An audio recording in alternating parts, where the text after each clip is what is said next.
All right, so are you ready to like really dive deep into NVivo? I'm ready. We're looking at chapter 1 of qualitative data analysis with NVivo.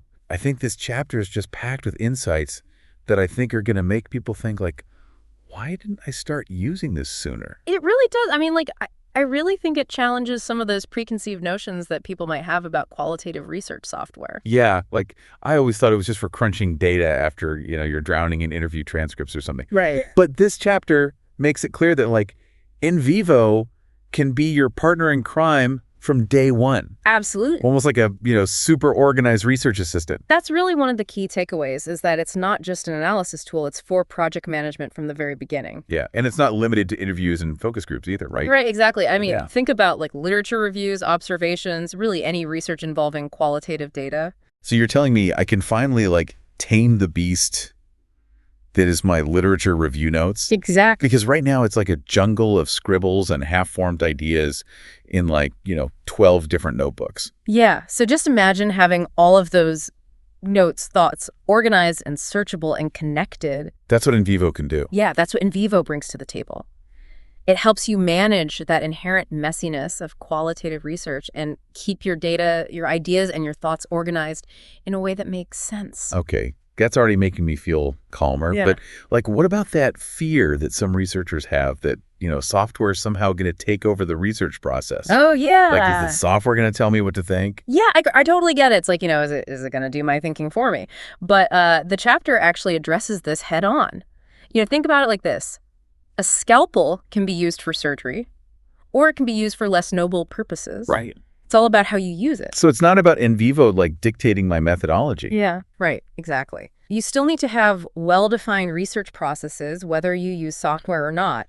And NVivo is designed to support your chosen approach. Okay. And in fact, it actually mimics a lot of the best of manual qualitative methods. The chapter even quotes the creators of NVivo talking about how they designed it to mimic manual strategies and essentially create this searchable warehouse of your data. So instead of replacing like sticky notes and highlighters, it's more like giving them a digital upgrade. Exactly. You're still doing the thinking, the connecting, the analyzing NVivo just gives you a more powerful and efficient way to do it.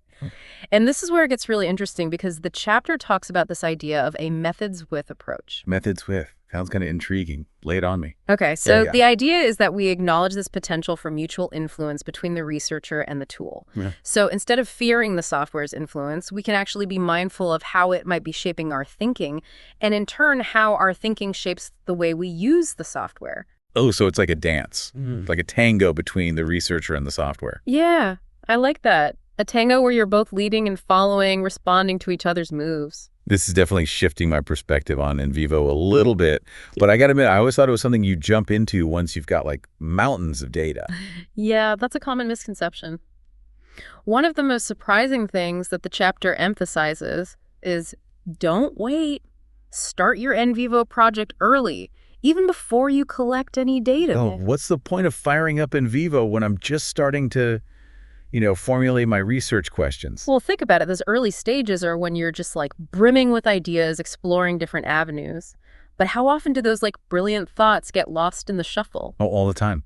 Like scribbled on napkins, lost in voice memos, vanished into the ether. Exactly. NVivo can be your capture system for those like precious early insights. It's like having a research journal on steroids, but organized and searchable. Okay, so instead of chasing down random notes, I could have everything neatly stored and connected in NVivo. But like, what would I even do in NVivo at that stage? Well, the chapter gives some great examples. Like, say you're doing a literature review. You can import articles directly into NVivo and start coding them for key themes and concepts. Okay, that's starting to make sense. I'm already seeing how this could help me, like, make connections that I might have missed otherwise. But, Yeah. I feel like I'd be fumbling around learning the software while trying to figure out my research question. And that just sounds stressful. I know what you mean, but that's actually another benefit of starting early. You become familiar with the software gradually and build your confidence before you're facing that mountain of data. Yeah. It's like learning a new language. The more you use it, the more fluent you become. And that kind of brings us to like a really crucial aspect of qualitative research that NVivo can really help streamline. Okay. Data management. Data management. Not usually the sexiest topic, I know. But I'm sensing it's about to get a whole lot more interesting. Well, you're right. In the analog world, you got your highlighters, your sticky notes, your piles of transcripts. It can get overwhelming fast. Tell me about it. My desk is basically a disaster zone of colorful chaos right now. So NVivo brings all that organization into the digital space. Okay. One of the basic building blocks is the use of folders. Folders. Just like you'd organize physical files, you can use folders in NVivo to categorize your data. Okay, that seems pretty straightforward. So I could have a folder for my interview transcripts. Yeah. Another one for field notes. Another for documents from my literature review. Exactly. It keeps everything neat and tidy and easily accessible. Okay. But here's where NVivo goes beyond simple folders. It lets you create what are called sets. Sets. Which are like virtual folders that group files based on shared characteristics. Okay. Anything that's relevant to your research. So if I'm studying, say, teacher burnout, I could have a set for teachers under high stress. Right. Another for those with strong support systems. Okay. And that's how I could compare their experiences. Yeah. Even if they're all mixed up in the same folder. You got it. And that lets you see are there patterns in how these groups talk about their coping mechanisms? Or how their teaching styles differ. Sets give you that flexibility to analyze data from multiple angles. Wow, that's way more powerful than just sorting things by file type. It's like having X-ray vision into your data. I like it. And it gets even better. Okay. NVivo also lets you create what are called cases, which are kind of like mini profiles for each individual or group in your study. Case. You can bring together all the data associated with a specific person. Okay. Their interview transcript, field notes from observing them, even survey responses, all in one place. So instead of looking at each data source in isolation, I can see how everything connects to a specific person. Exactly. Or a group. That's got to be incredibly helpful for understanding the nuances of their experience. Absolutely. Imagine you're researching how patients adapt to life after a major surgery. With cases, you can track an individual's journey over time.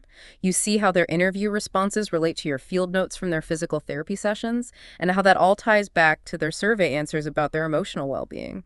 You get this much richer, more holistic picture than you could from any single data source. Okay, my mind is officially blown. Yeah.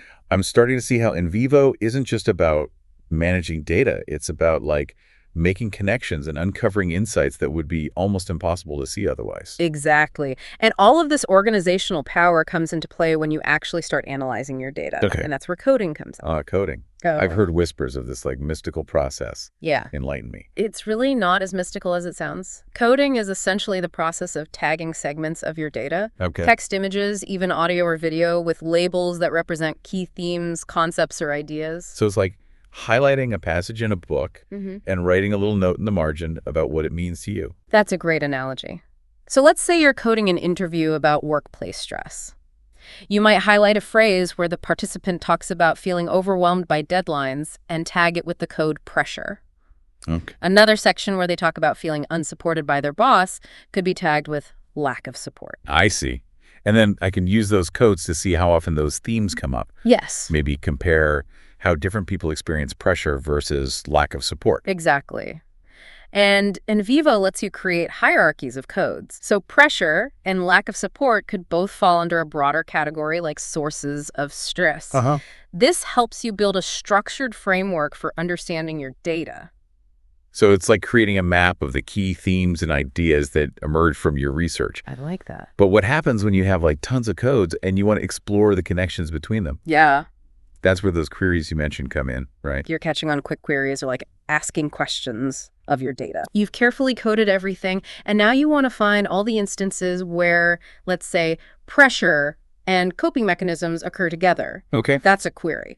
So it's like setting up a filter to find the specific information you're looking for. Exactly. But what if I wanted to see those connections visually? I'm a very visual learner. Well, you're in luck because NVivo offers a range of visualization tools to bring those patterns to life. Okay. You can create word clouds to see which words appear most frequently. Right. Charts to compare different codes, even mind maps to visualize the relationships between concepts. Hold on, mind maps. That sounds like something straight out of a sci-fi movie. It's pretty cool. Okay. Imagine a web of interconnected ideas branching out from a central theme. You can see how different codes relate to each other, which ones are clustered together, and which ones stand out as outliers. Wow. It's a great way to get that big picture view of your data. Okay, now I'm really starting to see the power of NVivo. It's not just about like crunching numbers or highlighting text. It's about making connections, exploring patterns, and seeing your data in like a whole new light.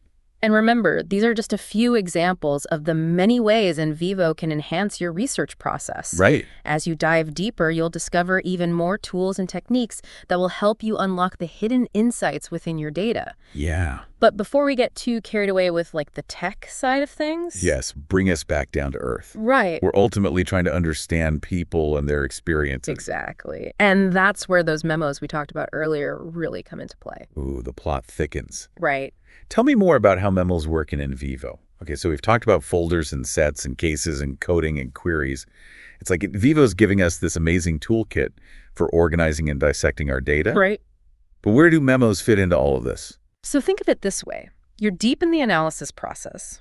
You've coded an interview, maybe run some queries, and suddenly it hits you. You see a connection you didn't see before, or maybe a question you need to explore further, or even a whole new direction for your research. Yeah. Those are the moments memos are made for. Okay, I'm starting to see how memos are different from just like regular notes. Oh. It's like capturing those lightning strikes of insight before they vanish. Exactly. Remember that ship's log analogy? Yeah. Memos are your way of documenting the journey of your research. Okay. The twists and turns, the storms, and the moments of smooth sailing. And this chapter really hammers home the point that memos are more than just notes. Right. They're like a dynamic tool woven into the fabric of your analysis. It's not just about jotting down thoughts. It's about actively engaging with your data and your own evolving understanding of what it all means. So walk me through it. How do memos actually work in NVivo? Well, you can create a memo at any point in your project. Yeah. Let's say you're in the early stages. You're still formulating your research question. Yeah. You could create a memo to brainstorm potential areas of focus or jot down some preliminary observations. Yeah. Or even reflect on some relevant literature. So it's like having this dedicated space to think out loud. Yeah. Without the pressure of having to be perfectly coherent or organized. Exactly. I like that. And as you start collecting data, memos become even more powerful. Yep. Imagine you're coding an interview transcript and you come across a quote that really jumps out at you. Uh-huh. You can create a memo right then and there, linked to that specific quote to capture your initial thoughts and interpretations. So it's not just a separate note floating around somewhere. Right. It's connected to the data itself. That's really cool. And as your analysis progresses, you can use memos to document your methodological decisions. Okay. Like why you chose certain codes, how you're defining key concepts, any challenges you're encountering. It's like having a trail of breadcrumbs leading you back through your thought process. Well, that would be so helpful, especially when you're revisiting your work like months later and trying to remember why you made certain decisions. And here's where it gets even more interesting. You can actually code memos, just like you code any other data source. Wait, I can code my own thoughts. That sounds a little meta. It is, but it's incredibly useful. Okay. So let's say you're working on a project about climate change, and you've created a memo exploring the connection between personal values and environmental attitudes. You could code that memo with the codes values and environmental attitudes. So later on, if I'm looking for all the data related to values, my own reflections and insights will show up alongside interview quotes and field notes. Exactly. That's a really cool way to integrate your own thinking into the analysis. And it lets you see how your own thinking evolves over time. You can go back and see how your initial ideas have been refined or challenged or confirmed by the data. Okay, I'm officially convinced. Memos are like this secret weapon for adding depth and reflexivity to your research. I think so. But you mentioned something earlier about using memos for team collaboration. Yeah. How does that work? Well, you can actually share memos with colleagues, supervisors, even research participants. Okay. To get feedback, spark discussion, or even co-construct meaning. So instead of everyone working in isolation, memos can be a way to like open up the research process and create a more collaborative environment. Exactly. I love that. And it can be incredibly valuable for getting different perspectives on your data. Right. A colleague might point out a connection you hadn't considered, or a research participant might offer insights that deepen your understanding of their experience. Okay, I'm ready to start using memos like crazy. But before we wrap up, is there anything else about memos that we should know? I think the most important thing is to remember that memos are a tool. Okay. And like any tool, it's up to you to decide how best to use them. Right. Don't be afraid to experiment, be messy, to capture those half-formed thoughts and fleeting insights. You never know where they might lead you. Great advice. So we've come to the end of our deep dive into NVivo. We've covered a lot of ground, from data management to coding, from queries to visualizations, and now the power of memos. I don't know about you, dear listener, but I'm feeling ready to fire up NVivo and start putting all of this into practice. It's exciting stuff. It is. So go forth and analyze.